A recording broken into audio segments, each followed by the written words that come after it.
Yo, what's up everybody? Honeyaswita here, bringing you Demon Slayer Kimetsu no Yaibe anime review. This was episode 10, titled Together Forever. This was a very unique episode. I do remember from my last review I said the episode ended with Tanjiro cutting off the Arrow Demon's head. Well, I thought that maybe he was gonna like regenerate or something, or have some type of special ability to cancel off his beheadedness. But no, he did get beheaded and he's dying from it slowly. And you can see his body turning black and he's deteriorating. But before he does that, he takes his last two eyeballs and he shatters them. And he summons all these arrows stuck in Tanjiro's body.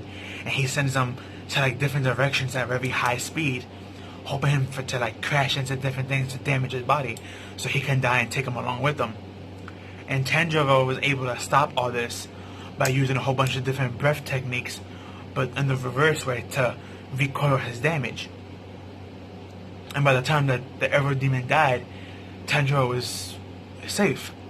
Problem is, he kind of fell, because from the last arrow it took him straight up high, and he fell and he had no power left, so he fell and he broke his leg and his arm. And he's super exhausted on top of that, so from all the speed and stuff, so it's like he's badly hurt, and he can't even grab his sword. He actually had to put the sword in his mouth and crawl to the other side of the battlefield, where the female doctor and Yashiro and his sister's at. Then we get to switch over there and we actually get to see them fighting. And it was unique because the Tamarine Demon, she's taking her little Tamarine balls and she throws it at their side. And Nezuko's there and she's actually back with her leg rehealed and she kicks the ball back. And then the Tamarine Demon, she kicks it back and we have this epic battle of the Tamarine Demon and Nezuko just kicking the ball back and forth to each other at really high speed, and every time they kick it, it keeps getting stronger and stronger. And Yashiro was there and he was like, how did she get stronger from that serum? And the doctor stated that the serum that she gave her was just a serum to speed up her recovery, not to do nothing else, which means Nezuko herself is getting stronger, which is weird because she's not eating humans or demons. So the doctor is like really confused on like how come Nezuko is getting stronger. Is this some like hidden innate ability that she's had that she's just getting stronger? Or maybe when she sleeps, she gathers energy and that's how she's getting stronger. There's many different theories how, but it was unique to see Nezuko back and see her actually one-upping the Tamarine Demon. But then it was stated by the doctor that she's not going full force and she needs to step in. So she kind of tricks the demon and she uses her blood, which is aroma, and she puts like this aroma essence out that anyone who breathes it in would get intoxicated and they have to tell the truth. And it is also poison at the same time. And she basically able to force the Tamarine Demon into saying Mizu's name. Now if you remember, it was stated before, none of his demons who he make can state his name. None of them.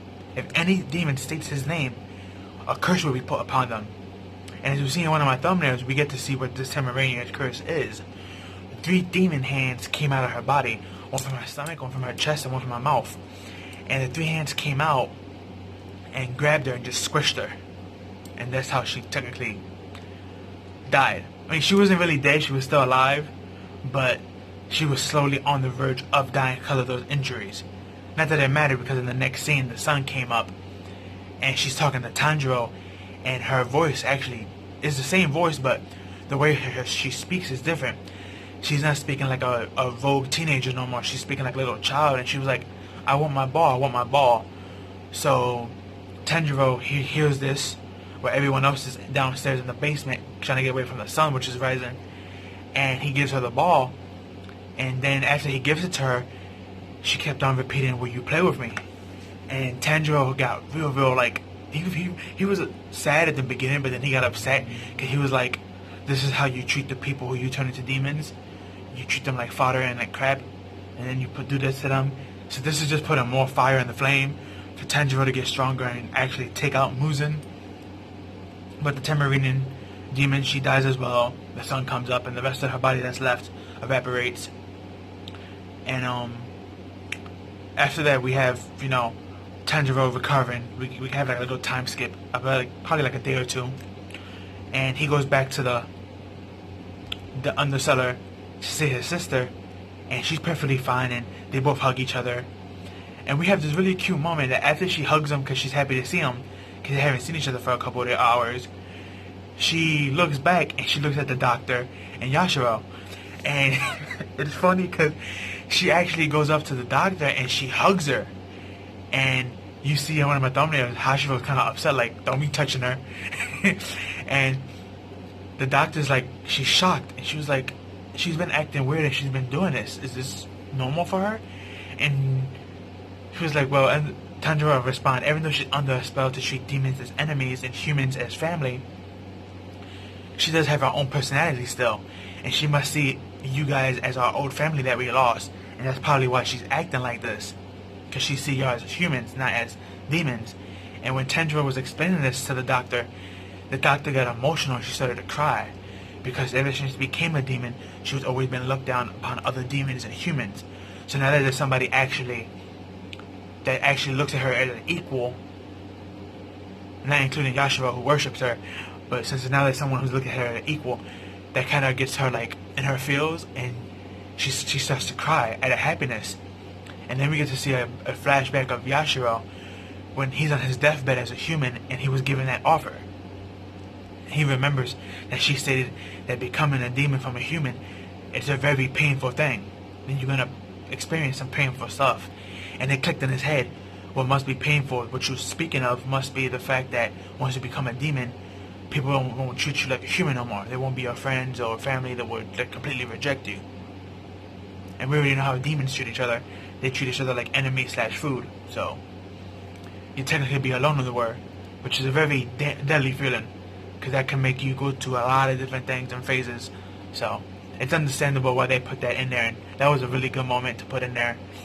And also, Nezuko started head patting Yashiro, and that was the second time actually she head patted him. She actually head patted him back earlier when like she saved him from the temporary demon in the first fight. So it was funny because like he hates getting petted, but by the end of the episode, the way he says thank you is that he doesn't show his face. He turns and pouts, and he was like, Tanjiro, your sister's beautiful.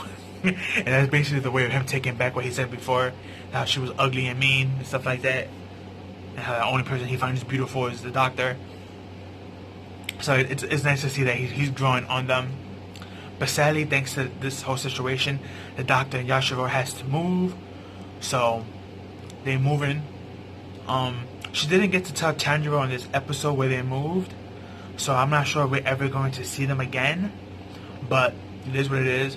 But then we get to switch over back to the final scene, which is Tanjiro actually going back home, and of course Nezuko's in the box because the sun is up, and his bird is telling him go southeast. That's where your new mission's at. I believe it's called Tetsuna's Mansion. That's where he has to go in the southeast for his next mission. But the episode ends in a very, very funny cliffhanger. It ends with the blonde-haired kid who we see in the anime opening, who has a Demon Slayer sword, and he has like blonde hair or lightning sword base magic. Well, we actually get to see him in the end of the episode, and he's crying and begging this girl and kneeling and hugging her, saying, will you marry me? And I'm like, what? And that's basically how the episode ended, that he's just begging her to marry him, and he's crying, and he's like, I need you to marry me before I die. And I'm like, what's up with this kid? Is he gonna be like Brock from Pokemon? Is that all he's gonna do every time he see a pretty girl? Is, hey, can you marry me?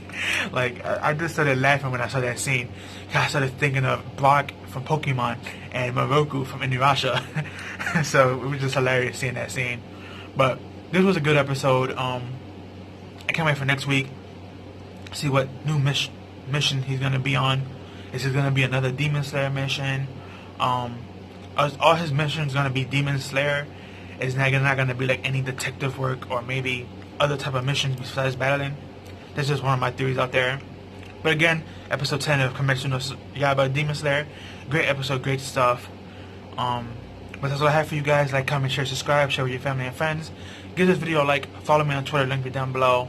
Tell me down below as well in the comment section what you like and didn't like about the episode, and how you liking the series so far. I'm loving it. Art and animation, the story's on point. I'm loving the characters more and more.